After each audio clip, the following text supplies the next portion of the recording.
Welcome to What's Cookin'. I'm Deb. And I'm Norma. And today we're making Passover desserts. And I'll be making a sponge cake and my mother's Passover donuts. I'm looking forward to trying that. Yeah. And I will be making for Passover, and it's also gluten-free, an orange coconut macaroon tart and orange coconut macaroons dipped in chocolate. Oh, I can hardly wait. Let's get started. Now we're going to be making the sponge cake. So what I recommend is 2 glass bowls. I'm laughing because Norma and I were talking the other day. They say to use a mix master, or that's what my mom had, and Norma's like, what's a mix master? So either a hand mixer, or if you have a cake mixer called your... I call it my KitchenAid. Yes, it's the big mixer. Big bowl, yeah. Yeah. Mm-hmm. So anyway, and it's usually a metal bowl, but I remember as a kid, my mom making this cake, and in her mix master, which was the first of the cake mixers, it was always a glass bowl. I just think that the ingredients whips up more, especially with eggs in a glass bowl opposed to the metal bowl, because maybe it holds more of the cold or something.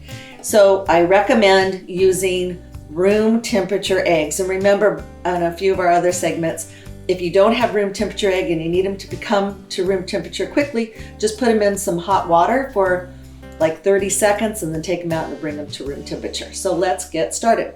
So here we go. We're going to be cracking the eggs. So break it here, kind of go in half, and I'm putting the yolk part here and into there. And I have my trusty little bowl and rag. What size eggs are you using? Large to jumbo. Okay.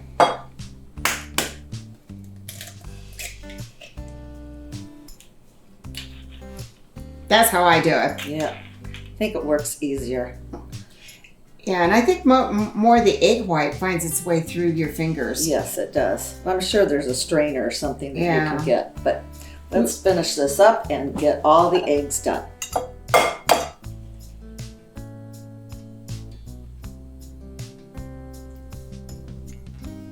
And now what we're going to do is we're going to mix our eggs, be like a minute or 2.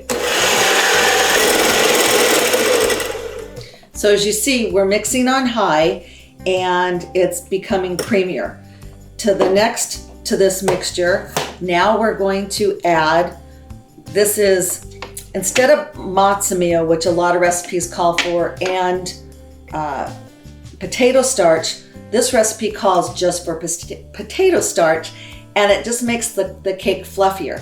Now it calls for refined, so you can buy your potato starch in a can or a box. And then what I do sometimes is, because I used to have a grater, but I don't have a grater. Those old yeah.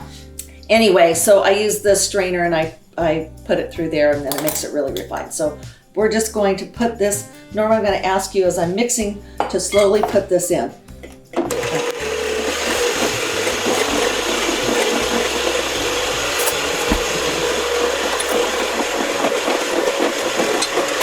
And now we're going to add some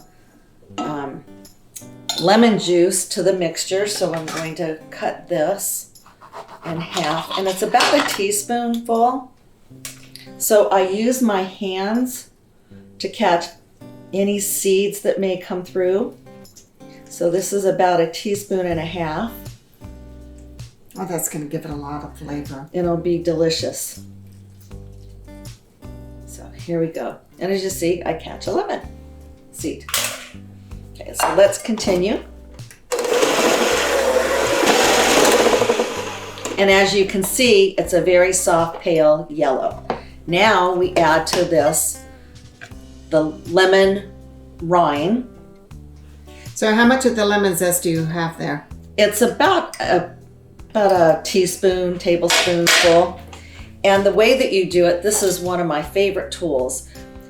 I left a little bit of the lemon so that you could see. You just rub back and forth. And then it comes off like here, and then you just put it in. So it's super easy.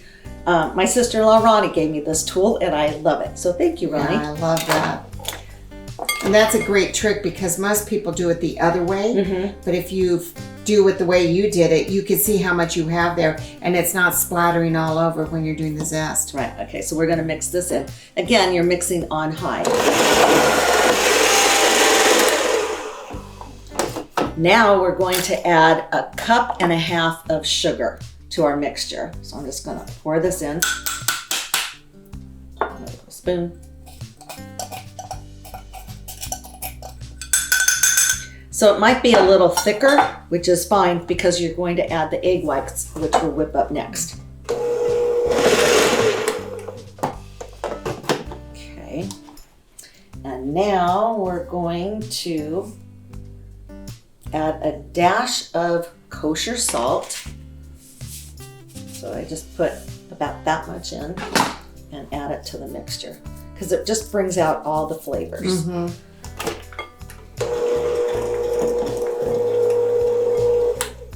And then, because this calls for 8 eggs, we're going to add 1 more egg to this mixture, and it'll get kind of frothy.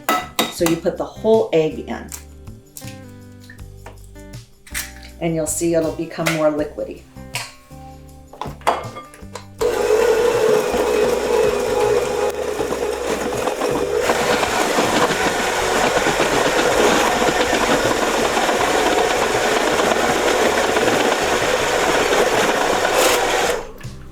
Going to just use my spatula just to make sure we get all this yummy ingredients inside. And see how liquidy it got? It really did. That 1 egg made a Yes. big difference. Made huge difference. So let's just warm this up for another second. It's fully blended. The key to making this cake is making it very fluffy. So the more air that you can add in, the better off you are. So I'm going to rinse these off, and then we're going to whip up the egg whites. Okay, now we're going to whip up our egg whites. The fluffier, the better. So watch as the texture changes.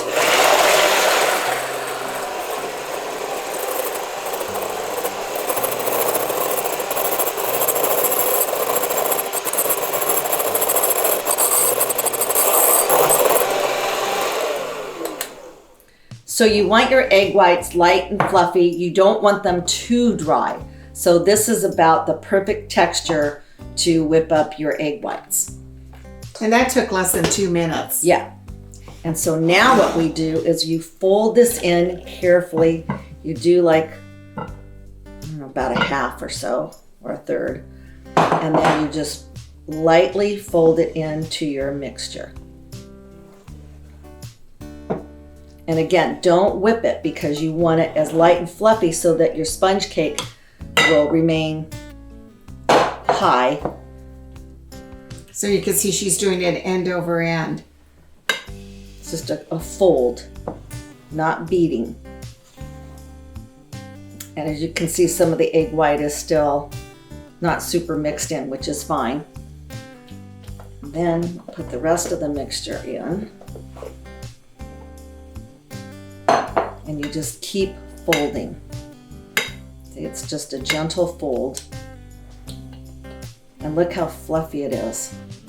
And you make sure that you get as much of the mixture folded into the egg white. And that's why you see me constantly turning the bowl so that I'm trying to get all this in. Okay, now it's ready to go into our tube pan. Now we've already preset the oven to 350 and it will bake for 50 minutes once we've got everything done. So let's pour this in. Do you need to prepare this? Nope. No, so thank you for reminding me. This is what's called a tube pan because this middle part comes out, and then when the cake is done, we flip it over and I put it either on a glass bottle so that it cools and it cools down. And then you'll take a knife to go around the edges and around here, and then you take it out and it should be beautiful. But it's an ungreased pan, so do not grease it. You can move that over. And Norma's turning it for me. So we're getting all this yumminess on there. Okay, and then I'm going to get the rest of this scooped out.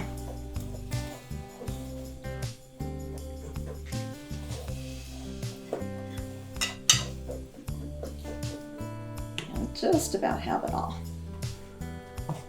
My mom would get every drop. I'm like, oh, it's done, it's done. But here's for you, Mom. I'm getting every drop. No waste here. Yeah, all the goodness in the pan. And this here. And you can see how beautiful this looks. And it should rise just a little bit. I know for Passover, it's not, things aren't supposed to rise because there is no ingredient like baking powder, what will rise it. But so it should come out as beautiful as this. So let's put it in the oven and it'll be about 50 minutes and we'll be right back. Okay, it's been about 50 minutes and now I'm ready to pull the sponge cake out of the oven. So you find your favorite beverage that's in a glass bottle. This is mine, I like beer. Anyway, so let me pull it out and you see how beautiful it is. And so you want to invert this into the bottle like so. Make sure that you wash your bottle so you're not having anything coming out when you do that. And you set this, so we're gonna make it sturdy. Come on. You want it to be totally straight. Did you need to go around with a knife? Not yet, when it's all done. So this part, you're letting it cool, and you want to keep the cake from falling because it does fall pretty quick once you take it out.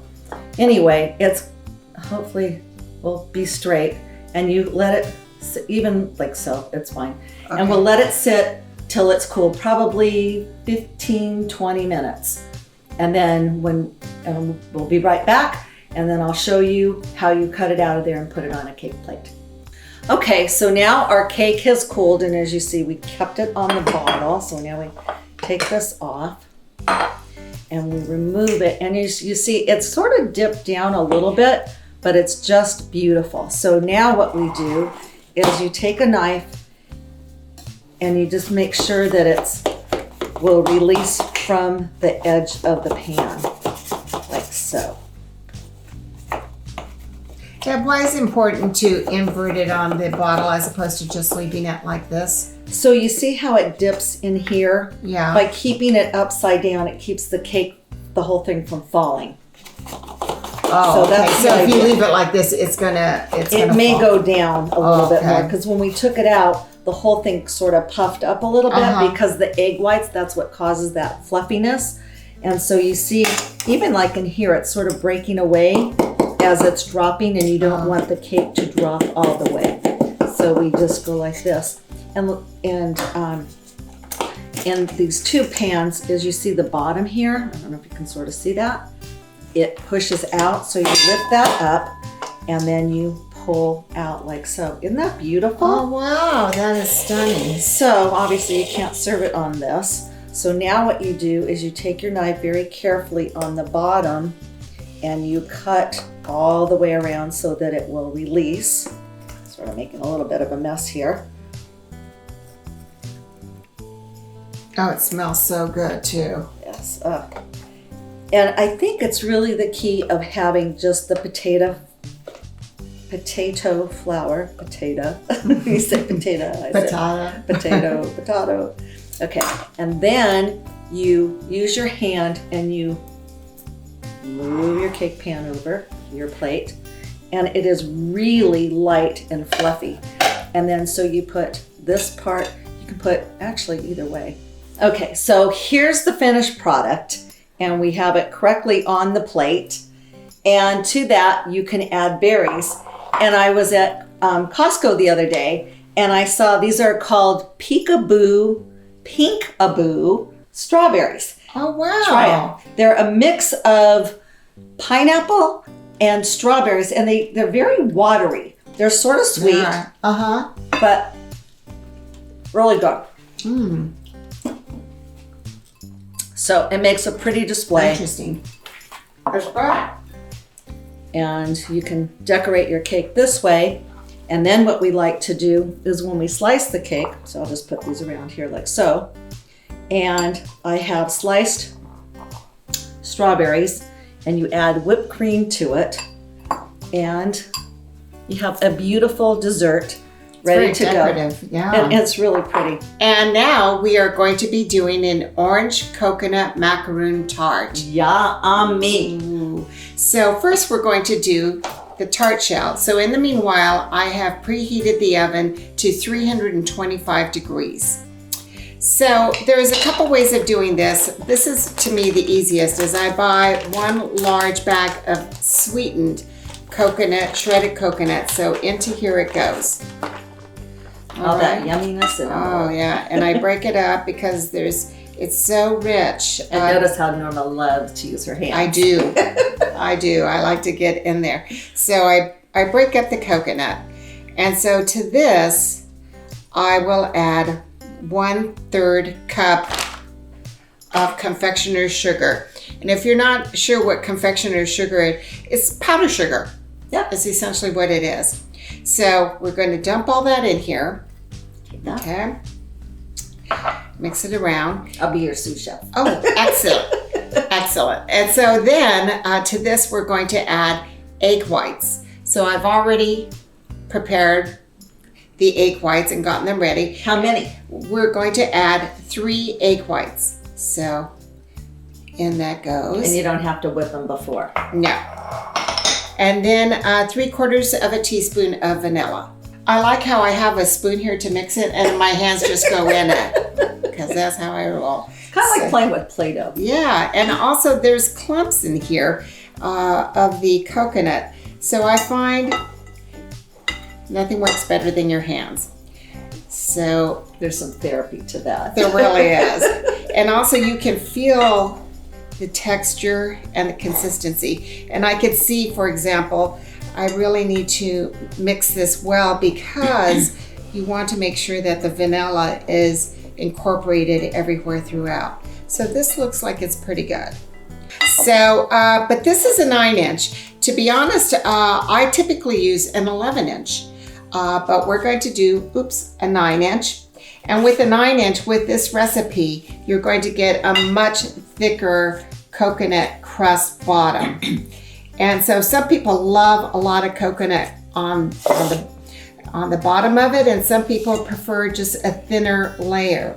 So, to each their own. So you can see I'm pressing up the sides because you want it to go all the way around. And then I'm pressing down. But in the middle, just press lightly. So I'm going around. This is a little bit messy, the coconut. Adding more. We're almost there. And this stuff is so good. And I know some people are not fans of coconut, but I encourage you to try this. Just try it and see. Okay, so we basically have that covered. I'm going to use it all. And then I'm lightly pressing down here. And then making sure that it's fully incorporated on the sides. I've got good coverage everywhere. And I think that's good enough. So to this, don't want to waste. Grandma Sylvia wouldn't allow. Yeah, exactly. Probably your mom either. I could hear her on my shoulder going, there's some in the bowl. Yeah. There's some in the bowl. Don't leave it there. So look for spots, make sure everything is there. Okay, it's good enough. And so, Deb, if you would do me the honors of sticking that in the oven. Okay.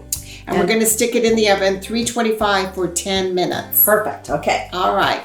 So it's been cooking in the oven at 375, not 325, 375 for 10 minutes. Deb, you want to pull that out so we can let it cool down? Okay. And let's show them what it looks like. Look how yummy that is.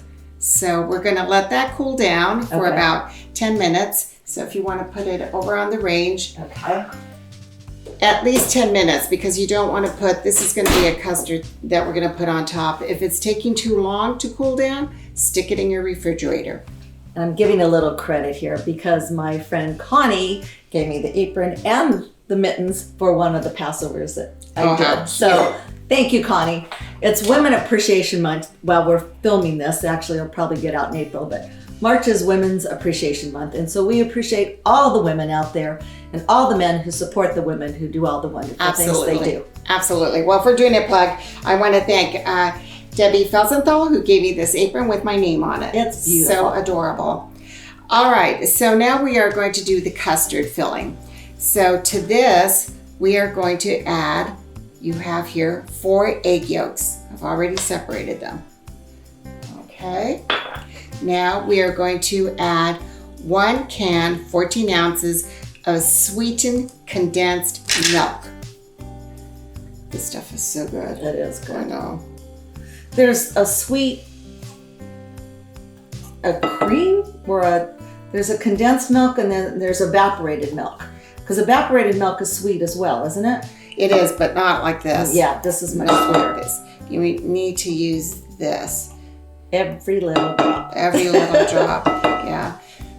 There's a recipe that Mexicans do where they boil the can and they make a caramel sauce, and it's called cajeta to die for. In the can? In the can. Oh, we have to make that one. Yeah, we'll have to. Okay, so to that we are going to add, we've got here 2 different things. This is orange extract. So we are adding, let me look at my recipe, 1 teaspoon of orange extract. Now, if somebody didn't have extract, could they use like the juice of an orange or no? No. Okay. You can use orange oil or orange extract, but what about orange liqueur? I don't think so because I think it'll make it too liquidy, but I don't know. So I've only stuck with the recipe, so we'll see. Okay, and then we're adding a 1/2 teaspoon of vanilla. And then to this, I have zested 2 oranges, 2 large oranges. If you have smaller oranges, I would do 3. So I put that in here. And as a tip, if you've got a microplane, the best thing you can have. I know people tend to do it like this, but the better way is to do it this way, to pull it towards you. You don't have the splatter and you can see how much zest you have. So, love that tip. And the key to this, you don't want this part because this is bitter. Yeah, that's the pith. You stay on top. Don't do it hard. Just lightly on the top and you're going to get, as you can see, the zest. All right. So, and then what you do is you cut the oranges and you get the juice. And to that, I'm adding a 1/2 cup of orange juice. Okay. And different oranges have different textures. I tried a pink orange and it was much tastier than the navel orange. So it's always fun to try the different oranges and see the different flavors, even though it's all orange. Definitely. That's the fun part of cooking and baking, is to try new things. So, so here we go. I am mixing this. And it mixes pretty easily. Very. I'm done. Okay. So Drop the drop the mic. That was too easy. Okay, so Deb, could you see if the tart is cooled down? Sure, I'll bring it over. Might be just a tad warm, but it'll be okay. Okay. There we go. So now, Yeah, that's good. so now I'm going to pour this in the circular motion around pan.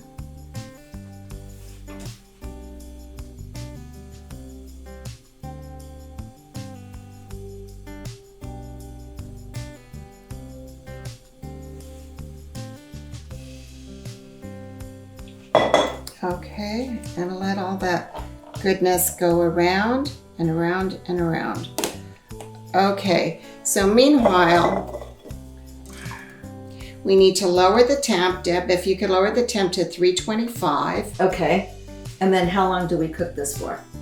We are going to cook this between 20 to 25 minutes.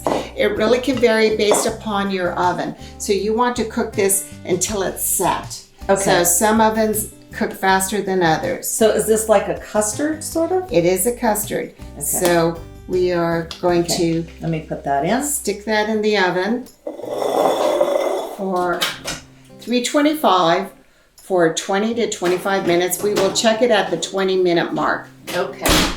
Okay, so Deb took this out, let it cool down. Then we stuck it in the refrigerator. So For about how long? for about an hour to really let it sit and cool down. So now, I know it was an hour, but I'm just putting it out to everybody there.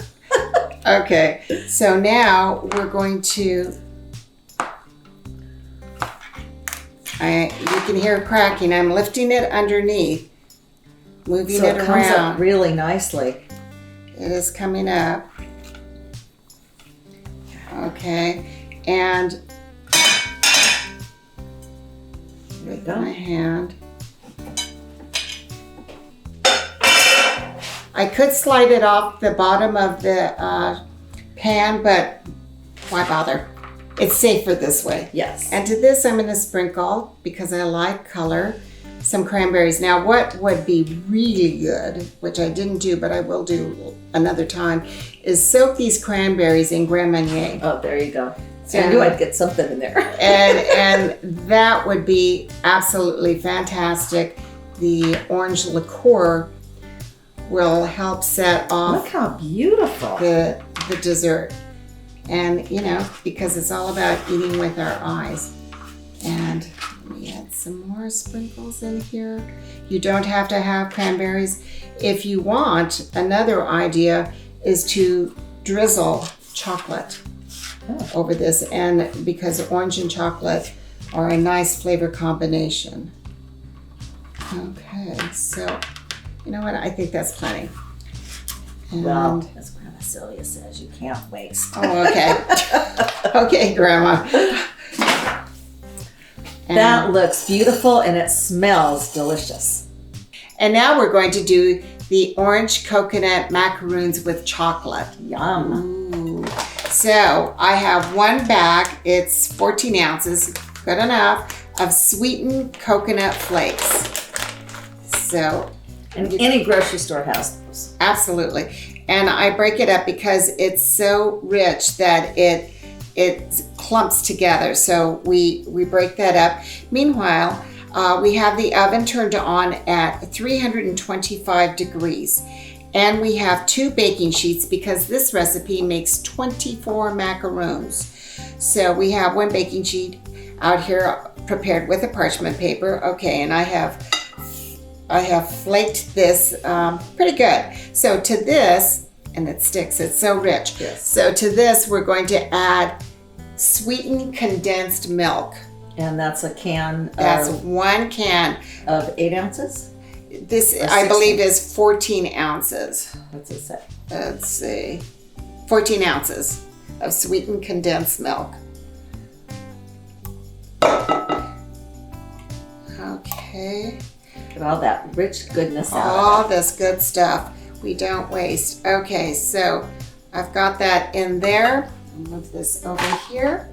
And to this, we are going to add orange juice. And this orange juice, I have 2 tablespoons here. So that'll go in. And then also, we're going to add orange zest. So this is about, I was a little generous. It calls for 1 tablespoon, but I like a lot of orange zest. So this is about 2. it. Hence the flavor of orange. Exactly. It's not going to hurt it. Okay, so that goes in there. And then we have the extract. And this is vanilla extract. And so to this, we're adding, I believe I'm looking at my recipe. It is 1 teaspoon. Okay, so now we're going to mix all this together. Okay, so we have incorporated all the things, all the mixture. So we're going to set this aside. Next to this, we're going to add 3 egg whites that have already been separated into a bowl. And we're going to add a pinch of salt. So there we go. And next, we are going to beat this so that you have egg whites. So it takes about roughly 2 minutes. So here we go.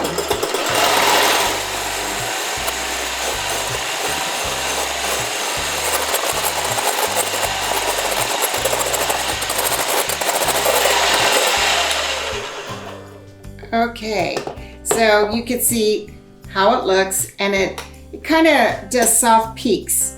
So we are now going to incorporate this into the mixture.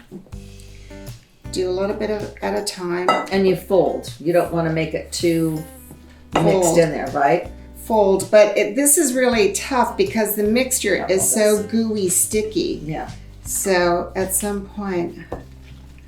That's what keeps them light and fluffy. Yes. Okay.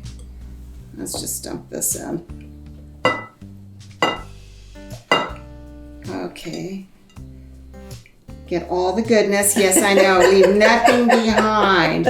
Okay, that's pretty good. Okay. All right. Grandma Sylvia would be proud. All right, so. Grandma Sylvia was my mom, and the kids always still call her Grandma Sylvia. I feel like I know her. Yes. She's always with me in the kitchen. She was an amazing baker. She's watching us now. Yep. Okay. So now to this. And just I want to point out, look at the texture on this. It's really fluffy. As the other one was more, it's still gooey, but it's a fluffy texture, which will keep the macaroons high. Exactly. They will rise. Okay. Now we are going to scoop these out, put them in a pan with parchment paper. This will make roughly 24. For purposes of today, we're going to do about 12, and I'll make the rest later. So you don't need to have an ice cream scooper. You can use a spoon in your hand, but I find this goes so much faster. I don't know why I didn't get an ice cream scooper before, because this is great for making meatballs, all sorts of various things. It has so much application. And yes, it can be used to do ice cream too. So, okay, so this looks good. Let's stick it in the oven. As I said, 325, and it's going to bake for roughly, let me see, 30 minutes. Okay, we'll be right back. Keep an eye on it. Okay, so we took the macaroons out of the oven. We put them on this cooling tray, let them cool down, and they're pretty cool right now. We have melted 8 ounces of semi-sweet chocolate in the microwave. Can go upwards of, I do 30-second intervals up to 1.5 minutes, 2 minutes max. Beyond that, it'll burn. Yeah, you have to be really careful. So listen to Norma and just do it a little bit at a time. So I'm going to demonstrate what we're going to do here. Oh, you're doing the bottoms. I do the bottoms. Now we can also do the tops. I like to take it and dip it. I'll show that. I'm going to do that too. So we're going to do both. So here we are. We're all that chocolate goodness. Spreading it here. Then we're going to turn it upside down. How long do you need to let that dry? So what I do is I let it get cool, but better yet, stick it in the refrigerator if you have room, and it'll cool down. Probably it'll be good within a half hour in the refrigerator. So you cool it down, and then you could tell by touching it. So we'll pretend this has been cooled down. So then what I would do is I turn it over when it's cooled down, and then I take this and I dab it on top, like so. I wonder if you could use caramel. I bet you could. You probably could use anything. Yeah. It doesn't have to necessarily be chocolate. Yeah. Okay, so again, the bottom would have to already be coated and cool down in your refrigerator so that you could set it like that. Then once you do the top, you will stick that in the refrigerator again. So let's show them what it would look like. Okay. And this is the finished product. So as you can see at the bottom, you have the chocolate and it's cold. And then at the top, as we demonstrated, we added more chocolate on the top because you can't have enough chocolate. For those of you who love a lot of chocolate, what you might consider doing is redoing the bottom again to make it a really thick edge on the bottom of chocolate. But these are the orange coconut macaroon, wonderful for Passover, gluten-free. You can have it any time of the year. Do you leave them in the refrigerator before your guest? Obviously, you know, you're not making this right at the last minute. So do you keep yours in the refrigerator or can they stay out? I leave them in the refrigerator. Okay. And then I take them out to Just get them at room temperature. Okay. All right, enjoy. Enjoy. And today we're going to be making Passover donuts. Ooh. This is a recipe my mother did long time ago. I don't know if she made up the recipe, she found the recipe. You know, we don't have the... But it's her recipe. It's her recipe. We don't have Google. I mean, they didn't have Google back then. You could look things up. So it was what was passed on. So anyway, we are passing this on to you. And it's fun to make with your grandchildren, with your kids, older kids, with your friends. It's a lot of fun. So let's get started. Now at the stove, what you do is you turn it on to a high heat and you add 1 cup of water. Does it have to be hot or cold? Either one can work, but you're going to bring all this to a boil. Then you have a half a cup of oil that we've already measured out. And then on the donuts, I personally don't like them super sweet. I like sort of a little hint of sweetness. So you can add either 2 tablespoons of brown sugar or white sugar, or you can add a teaspoon of each one. For today's purposes, I'm adding 2 tablespoons of brown sugar. And you just put this in here and you let it melt. And Norma, if you wouldn't mind grabbing me the eggs from over there, please. It also calls for 4 eggs. And when this all boils, thank you. When this boils, what we do is you add 1 egg at a time after you've added this is 2 cups, 2 cups of matzo meal. So you're gonna add 2 cups of matzo meal once this all boils. And as you can see, we're about a minute in and the water's now boiling. So to that, we're going to turn this off and we're going to add the matzo meal mixture. And you dump it all in and you mix it all up.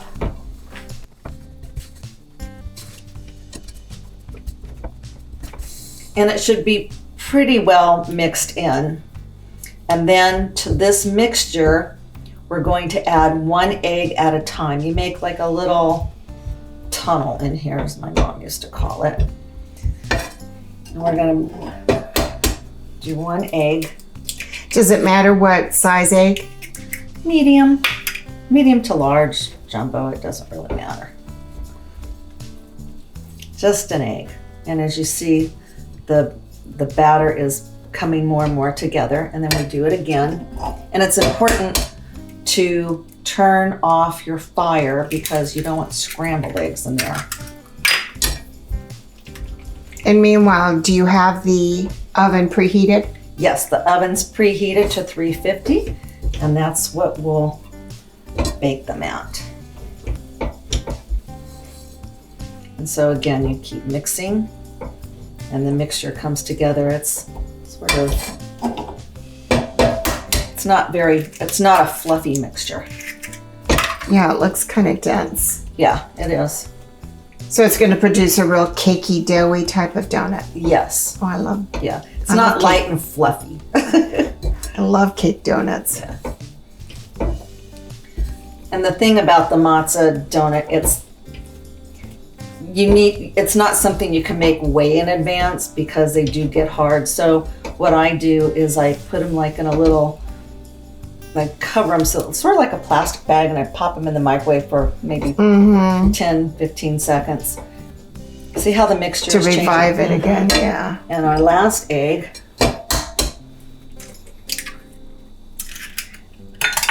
And mix this in. And then we'll be ready to make our donuts. Okay, so now we're at the counter and we've taken this off the stove. Do you need it to let it cool down before we make the donuts? Not really. You're gonna make little scoop size. It's probably where I should have borrowed your scooper. But anyway, so I'm just gonna add a drop of oil on your hands. Tiny, tiny little drop. There we go. Probably did too much. Okay, so here. Next, put it on our face. Whipped cream. So you take a ball and you roll it.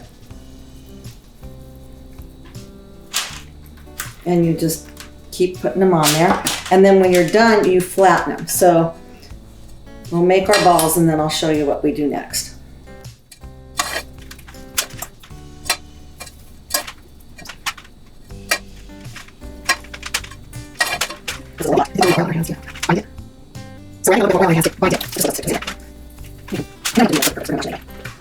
So why don't you start, all you need to do is sort of mash them like this with your hands.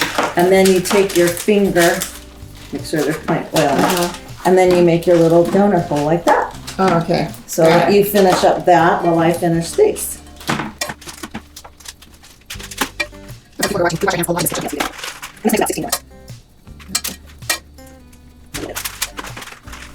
How thick do you want them? Not real thick. You can make them a little smaller.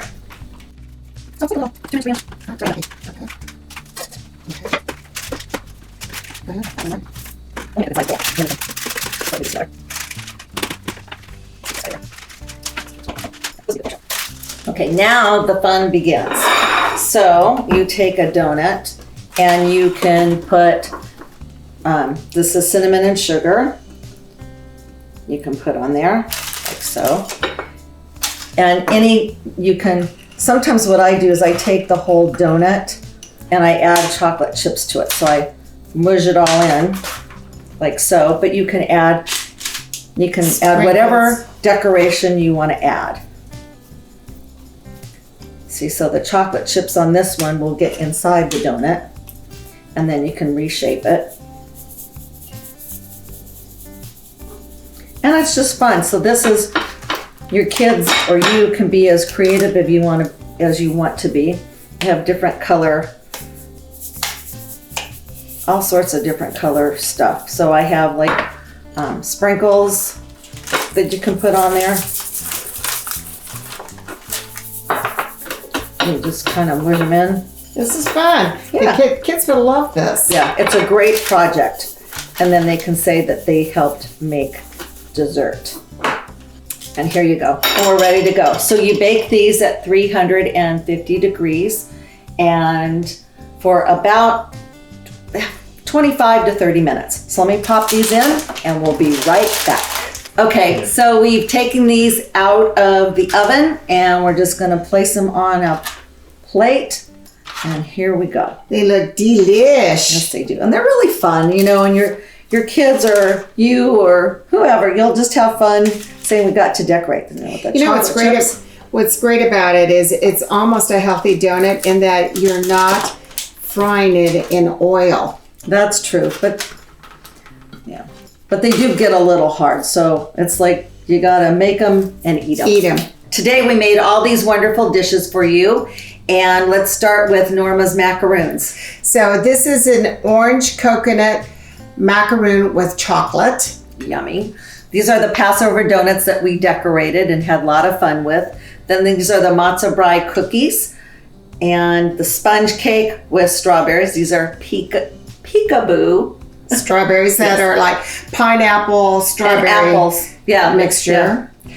And this is the orange coconut tart with, we've got some cranberries on top. Yeah, so let's dig in and start trying some of these. So I'm going to hand you one of these in your plate. Okay. I think we're gonna dish everything up and then try it all. So I'm gonna cut into this beautiful cake.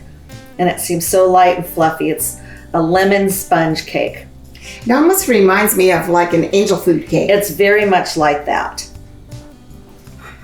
And the texture, as you see, is very light. Cut a little piece here.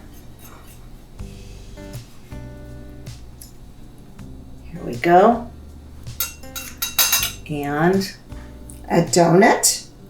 I'll grab a donut. Which one? Which one did you decorate? I'll try one of the powdered sugar I did ones. one of these, but I'm a sucker for chocolate. Okay.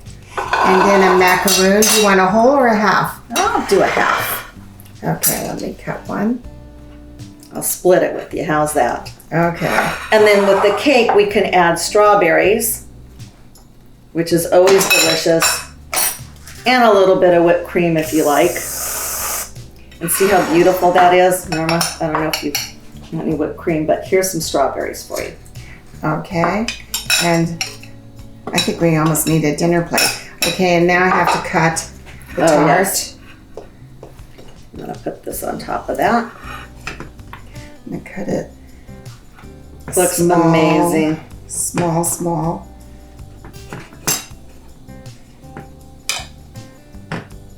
And the first pieces of a cake or anything you pull out is always the most challenging. Here we go. Looks beautiful. There you go. Thank you. Okay, I will just do a small for myself. I'm gonna have to go to confession. This is breaking, totally breaking Lent. Okay. Okay, let's move these out of our way. All right. Okay. Enjoy. Surprise! I'm gonna try your cake. I'm trying your. Oh my God. That's good. This is delicious. Oh, the tart came out really good. It's delicious. And the sponge cake is very. Very moist. And just a hint of the lemon. And try your chocolate. No. Donut. Oh, these macaroons are so good. You can taste the hint of the orange. I wasn't sure about the donut.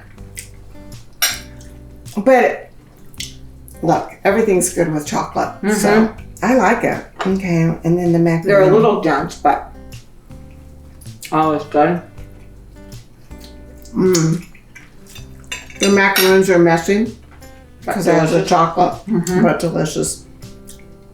I guess if you cut it with a fork and whatnot, but hey. And here's the brain. Has a nice scent. It's very light. I like it. I think it would be very interesting to crisp it up in a toaster oven or a broiler. Yeah. And then put your ice cream on top of it. Yeah, it would be really good. The thing too with this is like, Elena does not eat a lot of sugar. Matter of fact, she doesn't eat any sweets or anything, and she was able to eat this, so I was happy. Very good. So, talking about people that we love and are part of our life, I want to remember someone who's very special to my mother-in-law, Mimi. She lost her cousin this week, and her cousin Rami was this amazing person, very positive, always had a great thought. And when I go to funerals, not that I go to a lot, and I hope I don't have to, but I always try to take something good back or something that I can add to my life. And so her daughter Linda was talking about how every time she made a meal, she would put it out in front of her family, and when she would say, surprise, because I think it's always a surprise of what we're getting or what we're putting out. We hope that it's as good as the last one. But the idea is sharing memories, sharing good times, and being with family. And we think that that's so, so important. And I know you have some special thoughts about your mom. I do. My mom and my grandmother. So I would encourage all of you to reach out to your moms, your aunts, your grandmothers, whomever, and get the family recipes. And particularly while people can remember the ingredients and how much goes into whatever. So as an example, my grandmother makes, she passed away, capirotada, which is Mexican bread pudding. I have the ingredients That's all I have. I have nothing in terms of how much you put in what, whatever. And the same goes for my mother, who made amazing empanadas and also was famous for her lemon. Now I'm forgetting the lemon pie. The lemon pie. And so now a meringue. Lemon meringue pie. Thank you. And now It takes the village. It does. And now she can't recall what she put in it. So encourage all of you, because these are memories to be treasured, and put together those family cookbooks with pictures of people in it. And you're going to have wonderful memories for years to come to share with everyone. You absolutely will. And remember, it's always about the memories. Put the cell phones away and enjoy your special times at the table while you eat with your family. And thank you again for joining us today on What's Cookin'?